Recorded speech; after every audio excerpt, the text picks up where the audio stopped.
Projects आपके लिए दमदार एक्शन में। इस बीच एक बड़ी खबर जो आपकी स्क्रीन पर आती हुई दिख रही है उस पर करिए फोकस। जी एंटरटेनमेंट के खिलाफ आईडीबीआई बैंक की तरफ एक याचिका जो थी वो याचिका खारिज कर दी गई है। ये खबर इस वक्त आती हुई दिख रही है। आईडीबीआई बैंक ने जी एंटरटेनमेंट के खिलाफ इंसॉल्वेंसी याचिका दायर की थी कि दिवालिया घोषित किया जाए, और एनसीएलटी का कहना है कि ये याचिका गलत है। पहले डर ये था मार्केट को कि अगर इस तरह की कोई एक्शन होती तो जी सोनी मर्जर पर शायद सवाल उठ सकते हैं, लेकिन ये याचिका खत्म होने के बाद क्या कुछ इम्पैक्ट होगा। वरुण हमारे साथ है इस खबर पर, अभी अभी ये खबर आई है। वरुण जरा डिटेल्स बताएं पहले तो खबर क्या है और फिर उसका क्या मतलब निकलता है। अनिल जी, खबर तो जैसे आपने बताई कि जो एनसीएलटी में इन्होंने याचिका दी थी, बेसिकली दिसंबर 2022 में आईडीबीआई बैंक ने जाके याचिका दी थी एनसीएलटी में कि करीब 149 करोड़ के आसपास का बकाया है, उसके चलते जी एंटरटेनमेंट को कॉर्पोरेट इंसॉल्वेंसी में घसीटा जाए।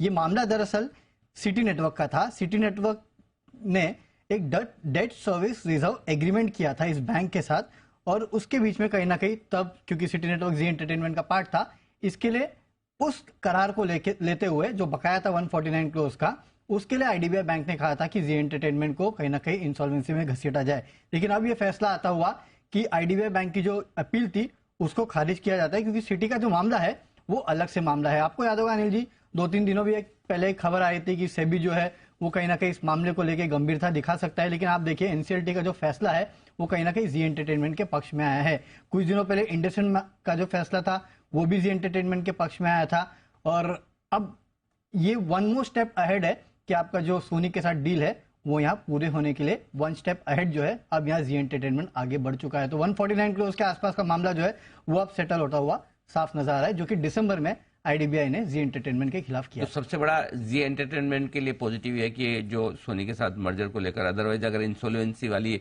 एक्सेप्ट कर लेते तो वो मामला अटक सकता था, अब वो नहीं होगा। अनिल जी, 2-3 दिन पहले खबर ये आई थी, आपको याद होगा कि सेबी जो है वो सिटी नेटवर्क की डील को लेकर शायद ये जो ओवरऑल जियो और सोनी की डील है उसमें अड़चन डाल सकता है, और ये वही सिटी नेटवर्क का जो इन्होंने डेट सर्विस एग्रीमेंट किया था आईडीबीआई के साथ, वहां पे अब एनसीएलटी का पक्ष में फैसला आ रहा है। तो मेरे ख्याल से जितने भी आगे अगर कोई केसेस होंगे सिटी के, तो वो जितने भी फैसले होंगे वो जी एंटरटेनमेंट के पक्ष में, यानी एक प्रेसिडेंट बन जाएगा उसके लिए भी। तो वो एक इंपॉर्टेंट चीज है।